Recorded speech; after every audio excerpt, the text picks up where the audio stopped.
Alright, so this is a pretty impromptu video.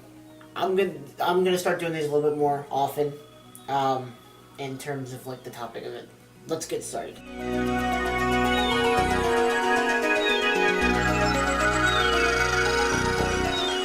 Alright everybody, welcome to another video. I am Wally, and I'm pretty much going to share with you how you can do Walt Disney World on a budget. I'm going to say on a budget loosely, because people who can afford to go to Disney World usually have a lot more money than people who can't. One of the biggest things that people think about when they think Disney is that they think it's a lot of money, and you have to do all these different kind of things in order to have a fun time at Disney. But I can tell you that that's not the truth.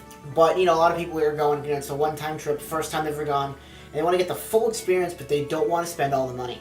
And a lot of things that I've noticed with a lot of the Disney stuff I've watched is that a lot of the people who do these Disney blogs and all that kind of stuff, they're annual pass holders, they're Disney Vacation Club members, they go all the time, or they go once a year, twice a year, whatever.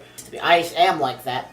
I don't have a pass. I'm not a pass holder. I'm not a Vacation Club member, but I do go about just about every year, and for a little bit there, I would go about twice a year.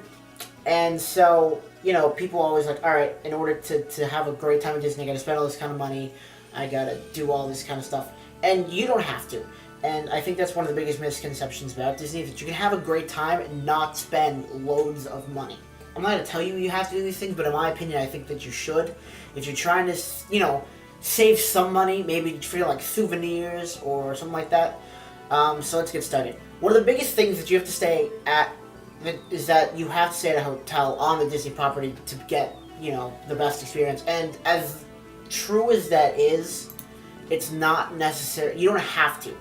But there are some decent value resorts on the property that won't cost you an arm and a leg, and they are actually really great. And you know, a lot of people look down upon them as, oh, they're not expensive, so they can't be that good. There's not any magic in there. But every hotel you go to, there's gonna be a different experience at Disney.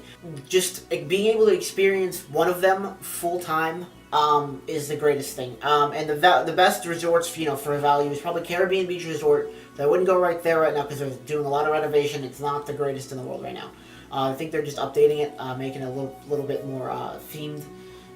Then you got the All-Star Sports, the All-Star Music, All-Star Movies, and the Pop Century. And then I think it's the Little Mermaid Suites at, not suites, the Little Mermaid Rooms at Art of Animation and Coronado Springs. I think those are the 7 best. I didn't care for Coronado Springs myself, but I really like the theming, and the food was good.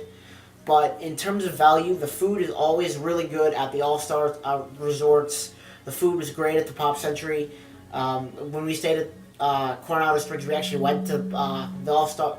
We actually went to the Art of Animation and the Pop Century resorts because we wanted to eat.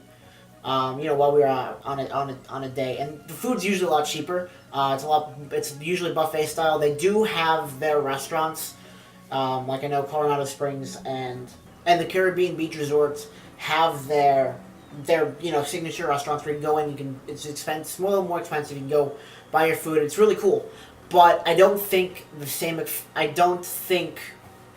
that if you want to do Disney on a budget, those are the best places to necessarily go. You do want to do the not the buffet style, but you know, the grab and go kind of thing and whatnot. So if you want to do Disney on a budget, definitely the All-Star Resorts, Pop Century, and Caribbean Beach Resorts are my favorites for kind of like the lower end. In terms of parks, again, another misconception about Disney is that you have to go and get these character dinners, and you have to go make these reservations for these giant, you know, these legendary restaurants, and that you have to do this, do that, and you have to ride these rides, you gotta ride that rides. No, you don't. And really just kind of sticking on the food train here, there are some great restaurants that you don't need reservations for. If you want the full Disney experience and this is your first time and you do want to save some money, but you want to have like this one dinner, just kind of splurge, like you're just kind of like splurge on. It's like there's no holding back. We will eat here and we will eat there. One of my biggest recommendations is doing World Showcase. It's just a whole nother experience. I'll probably discuss the restaurants in a different video, but any of the restaurants in the World Showcase are fantastic for doing a reservation, because it's just, you get to have authentic food from from the country in which you pick.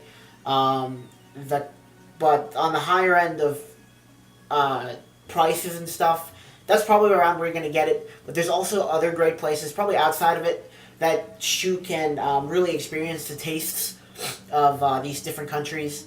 And they just have really good kiosks outside, or like smaller restaurants, and they're always really good. The Crown and Rose pub is probably the best in terms of, just going up, getting that really, really good fish and chips. Not like, your run-of-the-mill Captain D's fish and chips. And, just kind of relax outside, just eat, and, just have a good time and have some really good food.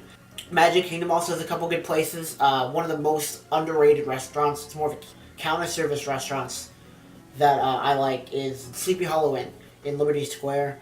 It has by far the best kind of breakfast dessert selections. It's really underrated restaurant, but I think it's awesome. Pago's Bill is really good. It depends on when it's open and all that kind of stuff. I've heard Skipper's Inn, I think that's what it's called, the Jungle Cruise restaurant is really good. Pizza Safari is really good, and Animal Kingdom. These are just kind of like not the lower ends, but like the more value restaurants in Disney World. Alright, well, I guess that's it for me. I can't really think of anything else to talk about. If you like this video, click like. If you want to see more, click subscribe, because there will be more. And leave a comment down below telling me what your favorite value restaurant is at Disney, if you're an avid Disney goer, or if you go a lot. Let me know. Thanks, guys.